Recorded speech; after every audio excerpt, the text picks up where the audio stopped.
ভোগের অনুষ্ঠানের জন্য বানিয়ে নিলাম নিরামিষ আলুর দম আর বাসন্তী পোলাও।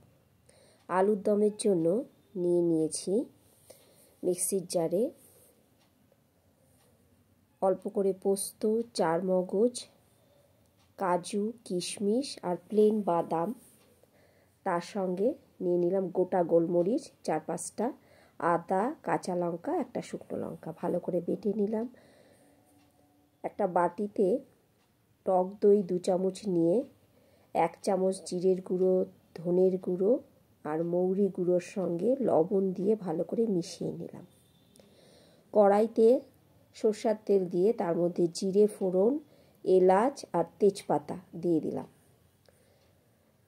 মশলাটা ভাজা হলে করে রাখা মিক্সিতে পেস্টের মশলাটা আগে দিয়ে তার সঙ্গে মিশিয়ে দিচ্ছি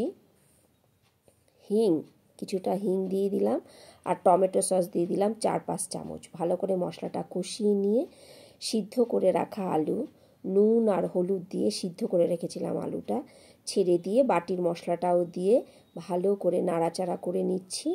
সাথে দিয়ে দিলাম 1 চামচ চিনি আর করে রাখা বড় 1 কাপ গরম জল। 5 মিনিট ফুটিয়ে নিলেই তৈরি হয়ে যাবে নিরামিষ আলুর দম। ফুটিয়ে নিচ্ছি। এর সঙ্গে দিয়ে দিলাম কসুরি মেথি পাতা 1 চামচ, 1 চামচ গরম মশলা, ঘি আর একটু বাটার অবশ্যই দেবেন, ফ্লেভারটা ভালো হবে। আর দিয়ে দিচ্ছি ফ্রেশ ক্রিম 2 চামচ দিয়ে দিলাম। নামানোর আগে ধনেপাতা কুচি দিয়ে নামিয়ে নিলাম। হয়ে গেল সুন্দর নিরামিষ আলুর দম। আলুর দমের সাথে এই রকম আলুর দমের সাথে যেটা ভালো যায় সেটা হচ্ছে বাসন্তী পোলাও। বাসন্তী পোলাওয়ের জন্য 500 গ্রাম গোবিন্দভোগ চাল ভালো করে ধুয়ে নিয়ে আমি এটার জলটা ঝরিয়ে নিলাম। এবার এটাকে মেখে নিচ্ছি। 1 চামচ হলুদ দিলাম, গ্রেটেড আদা, ঘি, এলাচ, দারচিনি, লবঙ্গ, লবণ আর চিনি পরিমাণ মতন দিয়ে ভালো করে মেখে এটা আধ ঘন্টার জন্য রেখে দেব।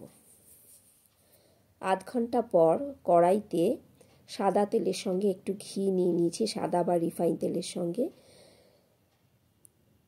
ওতে ভেজে নিলাম কাজু আর কিশমিশটা। কাজু আর কিশমিশটা ভেজে নেওয়া হয়ে গেলে মেখে রাখা গোবিন্দভোগ চালটা ভালো করে ভেজে নেব।